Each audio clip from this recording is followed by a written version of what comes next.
lot of First Nations now have entire departments within their organization that are set up to deal with consultation and engagement and accommodation. They may have an arm that's either completely separate economic development organization or at least somebody who's focused on economic development within staff. The challenge is there's never enough people and never enough time, given a lot of the really important and hard issues that Indigenous communities are dealing with. Even if they want to engage and talk about some of the projects that, may impact lands in their territory, it just may not be the top priority at that time because they are literally dealing with issues around health and safety and basics of community well-being. We just need to be aware so that way we're creating programs that are going to work best for the voices that we need to have at the table.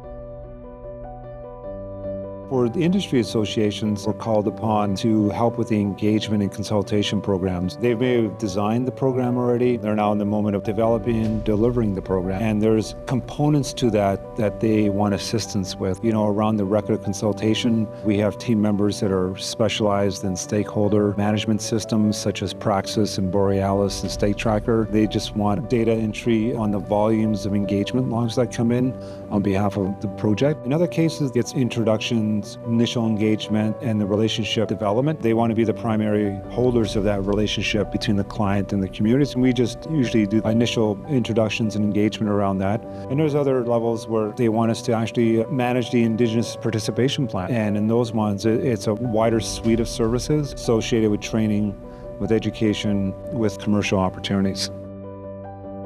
So when I'm meeting with our proponents and the companies that hire us to help them with their Indigenous engagement plan, you're giving them considerations like what times of the year are Indigenous communities typically more over capacity than they normally are? What times of the year are important for Indigenous people, like where they're engaging in ceremonies and other cultural activities that take them away from the ability to engage in consultation with proponents. A proponent's timeline is not the community's timeline, and they need to have a better understanding of that. And that's something that I can help them understand and consider when they're developing these timelines. I've worked for both Indigenous communities and Crown, and I've worked on Indigenous engagement and consultation on both sides, and I see the hurdles that both sides have, and I think that's really important. When you're developing something like an Indigenous consultation plan, as a proponent, you want to lower those barriers for Indigenous people to engage and consult with you effectively.